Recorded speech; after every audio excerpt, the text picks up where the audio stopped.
C'est ça qui est fascinant, c'est que quand les choses sont bien faites en storytelling, elles sont invisibles, tu vois. Donc si tu veux vraiment les remarquer, il faut y prêter attention. I want to touch it. Ooh. Hey, come back.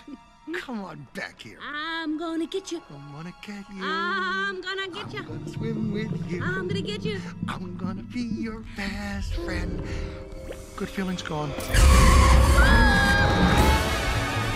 Et salut vieux, j'espère que tu vas bien. Et est-ce que toi aussi tu veux intégrer une structure narrative dans tes vidéos ou dans tes vlogs, mais tu ne sais juste pas comment faire? Les meilleures sources d'inspiration sont souvent les histoires pour enfants, parce qu'elles sont terriblement efficaces pour capter un public et faire passer un message. Et si toi aujourd'hui tu veux que les gens regardent jusqu'au bout tes vidéos ou tes vlogs, il faut aussi que tu racontes une histoire. Aujourd'hui, on va analyser le film Nemo, qui a une histoire qui se rapproche un petit peu d'un vlog avec un héros qui traverse l'océan pour retrouver son fils. Et on va essayer de décortiquer quelques-uns de ces mécanismes pour que toi aussi tu puisses les réutiliser dans ton propre contenu. Bon, je t'avoue que pour moi, Nemo, c'est un film un petit peu particulier et ça me fait bizarre de t'en parler aujourd'hui parce que je l'ai vu à sa sortie en fait au cinéma. Je crois qu'il est sorti en 2003 et à l'époque, je l'ai vu avec mon père. Et j'ai ce souvenir très précis en fait, c'est pour ça qu'il m'a tant marqué et que je suis tellement content de t'en parler aujourd'hui, qu'on l'analyse ensemble au niveau du storytelling et tout, parce que j'ai ce souvenir très précis, genre quand moi je pense à Nemo, j'ai ce souvenir exact de moi et mon père qui sortons du cinéma et je me souviens qu'il me disait sur le chemin du retour, tu sais, c'était vraiment un super film. Genre je me souviens, j'ai ce souvenir très vif, comme quoi il avait adoré le film et qu'il considérait que c'était vraiment un super film, tu vois. Et c'est pour ça que ça me fait bizarre de t'en parler aujourd'hui, c'est que maintenant que j'ai revu le film, tu vois, et qu'on va le décortiquer ensemble, et effectivement, il est excellent, tu vois. Il y a vraiment des points sur la structure du storytelling, il y a vraiment énormément de choses à en retenir pour quelqu'un qui veut apprendre à faire ça, qui veut apprendre à utiliser le pouvoir des histoires. Et aujourd'hui, je comprends en fait pourquoi il avait tant aimé. Et alors, quand on parle de Nemo, il y a plusieurs choses qui font que c'est un excellent film. Et la toute première, celle dont je voudrais te parler en premier, parce que c'est l'élément central, c'est ce qui s'appelle le premier acte dans les films. Tu sais, dans les films, généralement, on va pas rentrer en détail dans la structure, mais tu as 3 actes. Acte 1, acte 2, acte 3. Chaque acte a un petit peu son rôle. Et l'acte 1 dans un film, c'est la partie, si tu veux, qui te permet de faire le setup de toute l'histoire. C'est-à-dire tu introduis de qui on parle, qui, quoi, quand, où, comment. Tu vois, voilà, c'est le setup, c'est les conditions. Et l'acte 1 dans Nemo, il est excellent parce que il est fait de telle sorte que tu comprends en fait quels sont les enjeux, pourquoi c'est si important que ça. Qu'est-ce qu'on te montre dans l'acte 1 de Nemo ? La première chose que tu vois, c'est que tu as 2 poissons, donc Marlon et Coral, qui ont déménagé dans une espèce de nouvelle anémone en fait, parce que Coral et Marlon vont avoir des petits. Tu vois, il y a une petite centaine d'œufs et ils ont bougé là à cause de ça, parce que voilà, ils vont devenir parents. Il y a même Marlon à un moment qui dit est-ce que tu penses qu'ils vont m'aimer? Et Coral lui dit il y en aura au moins forcément un qui va bien t'aimer, tu vois. C'est pour ça que c'est extrêmement marrant. Et juste après ça, il y a cette fameuse scène où Coral remonte comme ça, et puis il y a ce barracuda qui est en train de les scruter depuis un petit moment, et Marlon lui dit va te cacher dans l'anémone vite, tu vois. Et Coral, instinct maternel en fait, elle décide elle plonge pour aller protéger ses enfants.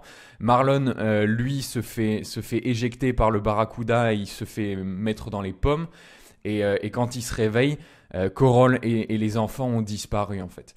Et il reste donc juste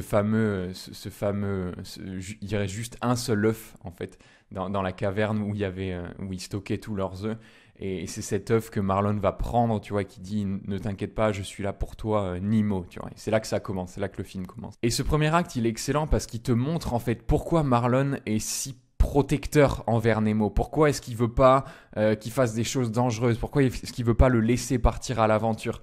J'ai lu une histoire comme ça qui disait que au tout début, quand ils ont sorti Nemo et qu'ils ont fait les premières projections dans les studios de Pixar avant que ce soit sorti au cinéma, ils avaient pas mis ce premier acte-là. Donc ils avaient pas montré comment Marlon s'était fait comment Marlon et Coral s'étaient fait séparer, l'histoire du Barracuda, tout ça. Il l'avait pas mis. Il avait mis dans le film, mais en flashback en fait, tu vois.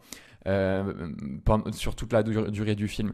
Et ce dont ils se sont rendus compte, c'est que sans ce premier acte, en fait, quand ils laissaient ça juste en mode flashback petit à petit dans le film, ce qui se voit assez couramment en ce moment, c'est que l'audience ne comprenait pas pourquoi Marlon était aussi chiant avec Nemo. Pourquoi est-ce qu'il voulait pas le laisser partir tout seul à l'école? Pourquoi est-ce qu'il voulait pas le laisser toucher le bateau? Pourquoi il était si protectif? Et ça fait sens en fait, parce que si t'enlèves ce premier acte où tu montres la douleur de Marlon, pourquoi est-ce qu'il a si peur? Pourquoi est-ce qu'il craint pour la vie de son fils, tu vois, parce qu'il s'est passé ce truc affreux où il a perdu sa femme et tous ses enfants. Si tu montres pas ça dans le premier acte, forcément, tu peux pas comprendre son comportement derrière. Et c'est là le génie en fait du premier acte de Nemo, c'est que on te set up vraiment quelles sont les conditions qui te permettent de comprendre ensuite le comportement du personnage, pourquoi il a si peur, pourquoi il est si peureux. Maintenant, si tu regardes Nemo, et je t'encourage vraiment à le voir, si tu le regardes, tu vas remarquer un truc qui est absolument choquant, c'est qu'il n'y a pas un seul temps mort. Ils ont compris en fait la loi du conflit. La loi du conflit, c'est quoi? C'est que pour faire avancer une histoire, la meilleure façon de faire avancer une histoire, c'est de mettre du conflit, tu vois. Et tu le regardes dans Nemo, il y a systématiquement du conflit. Ce qui est intéressant, c'est que le film est coupé en deux. D'un côté, tu as l'aventure de Marlon pour retrouver Nemo, tu vois, qui dans l'océan. Et tu as aussi l'aventure de Nemo dans l'aquarium chez le dentiste, où ils font toute cette espèce de plan pour s'échapper, pour s'évacuer et tout. Et quand tu regardes le parcours de chacun, c'est sans arrêt du conflit. Pour Nemo, par exemple, à un moment, au tout début, il se fait enlever le tout premier jour d'école. Ensuite, t'as Marlon qui se lance directement à sa poursuite, qui suit le bateau. Il perd le bateau de vue, mais ensuite il rencontre Dory. Ensuite, ils tombent tous les deux sur Bruce, tu sais, les requins. Bruce les amène directement dans cette espèce de sous-marin entouré de champs de mines. Ensuite, t'as Dory qui se blesse, qui se met à exciter Bruce parce que tu sais, elle se blesse et du coup il y a du sang. Et Bruce et les requins sont censés être végétariens, tu vois, mais le fait que le sang, tu sais, ça réveille l'instinct en fait primaire des requins. Et Bruce se met à les attaquer, à les pourchasser, à les bouffer. Par accident, il balance la torpille qui fait exploser le champ de mine, etc., etc., etc. Et ce qui se passe du côté de Marlon, c'est exactement la même chose du côté de Nemo, parce que Nemo se fait enlever. Il arrive dans un nouvel aquarium avec de nouvelles personnes. On apprend qu'il y a la deadline pour s'échapper, parce qu'il y a la petite fille du dentiste qui va arriver, qui est atroce, qui a reçu un cadeau l'année d'avant, un poisson, et qui l'a tué, tu vois. Donc Nemo comprend bien que si jamais il est donné en cadeau à cette fille, il va crever, tu vois. Ensuite, il se fait aspirer par le tube, et puis t'as Gale, tu sais, l'autre poisson avec une nageoire cassée qui lui dit tu peux t'en sortir tout seul, et puis Nemo s'en sort tout seul. Tu vois, c'est sans arrêt, conflit. Et le fait que le film instaure ce rythme-là, et que t'es sans arrêt sur la brèche, en fait, il y a toujours un nouveau truc qui se passe. Marlon rentre dans les méduses, et puis il rentre et puis il arrive finalement au courant australien, et puis il est lâché dans le courant australien, et puis ils se font bouffer par une baleine. Sans arrêt. C'est ce qui fait que t'es toujours accroché au film. Et ça, c'est un excellent exemple de comment d'un mécanisme qui fonctionne en fait pour garder l'attention. Si tu veux garder l'attention dans une vidéo, il faut toujours mettre du conflit, il faut toujours qu'il se passe quelque chose. Et surtout, il faut que tu sentes la progression des personnages. C'est ça qui est fascinant, c'est que quand les choses sont bien faites en storytelling, elles sont invisibles, tu vois. Donc si tu veux vraiment les remarquer, il faut y prêter attention. Et là, c'est tellement bien fait que tu le vois pas passer. Mais la façon dont le film met en peinture l'évolution des personnages. Nemo, il a un problème, c'est que il a une de ses nageoires qui est petite, tu vois, une de ses nageoires qui est un petit peu atrophiée. Du coup, depuis qu'il est tout petit, il développe, on sent qu'il développe cette idée que il manque un peu de confiance en lui, tu vois. Il y a son père qui arrête pas de lui dire ouais, tu peux pas nager aussi bien, tu peux pas faire ci, tu peux pas faire ça, etc. Et au moment où il se fait enlever et du coup il atterrit dans ce nouveau bocal, il y a cette fameuse scène où il panique parce qu'il apprend que voilà, il y a cette petite fille qui va arriver d'ici 2-3 jours et que ça se trouve, il va mourir s'il n'arrive pas à s'échapper. Il est vraiment paniqué, il vient juste d'arriver, tu vois, il a juste envie de retrouver son père, de rentrer à la maison. Il fait pas attention, à ce moment, il se fait aspirer par un tube, par le tube de drainage de l'aquarium en fait. Et donc il est là, il est complètement coincé et tout. Et puis il demande de l'aide, il dit au secours, aidez-moi. Et c'est là qu'on voit le personnage de Gale, donc c'est cet autre poisson qui lui aussi en fait a une blessure à la nageoire, qui a lui aussi une nageoire pétée. Et tu vois Nemo qui est là dans le tube et qui dit Gale, aidez-moi, je peux pas sortir et tout. Et Gale qui lui dit non, tu sors tout seul, tu vois, tu te débrouilles tout seul. Ça fait un joli contraste aussi avec la figure de père de Marlon. Marlon qui est hyper protectif et tout, tu vois. Et à l'inverse, Gale qui est ce père un petit peu, cette figure de père qui lui dit, bah, tu te débrouilles tout seul, tu vas trouver une solution. Et Nemo qui dit, non, mais j'ai une mauvaise nageoire, je peux pas y arriver et tout. Et Gale qui, à un moment, du coup, à ce moment précis, il se retourne, on voit un plan sur son autre nageoire et qui lui dit, en anglais, il lui dit « That never stopped me », tu vois, ça ne m'a jamais arrêté. Et là, tu as une musique un petit peu en mode dramatique où on voit sa nageoire qui est cassée. Et Nemo qui la regarde comme ça et qui se rend compte ok, tu vois, genre, bon, je vais y arriver. Et puis, finalement, il arrive à coordonner ses mouvements. Il met un petit peu d'effort, il se tortille comme ça et puis il arrive à sortir du tube. Et c'est excellent parce que tu vois à ce moment-là, ils ont joué sur l'effet miroir des personnages, tu vois. C'est-à-dire que t'as une figure de père qui a exactement le même problème que Nemo, c'est ce qu'on appelle un clone character, tu vois. Et qui initie en fait la progression, qui initie le changement. Pareil du côté de Marlon, au début du film en tout cas, il est extrêmement tendu, stressé, il veut retrouver Nemo, il veut retourner dans sa zone de confort, il veut le protéger et plus jamais le lâcher. Et il y a cette fameuse scène où il arrive dans le courant australien, tu sais, ils sortent juste de l'épisode des Méduses, Dory est blessé, etc. Et il rencontre cette tortue, il rencontre Crush. Et Crush, tu sais, c'est un petit peu le surfeur australien, vraiment détendu, la tortue qui a 150 ans, tu vois, genre le mec a vécu, il est relax et tout. Et il y a cette fameuse scène où Marlon, il regarde, il est content, il est avec toutes les tortues, et à un moment, il y a une des tortues dans le groupe qui joue avec les enfants et qui les balance en fait en dehors du courant. Et à un moment, elle balance un des petits hyper fort, et puis elle se fait, le petit sort du courant, il se fait aspirer hors du courant, tu vois. Et Marlon, il voit ça, il se met à paniquer, il fait oh, mais allez à l'attraper et tout. Et là, t'as Crush qui dit oh là là, attends, slow down, tu vois. Laisse faire le petit, regarde comment il va faire et tout.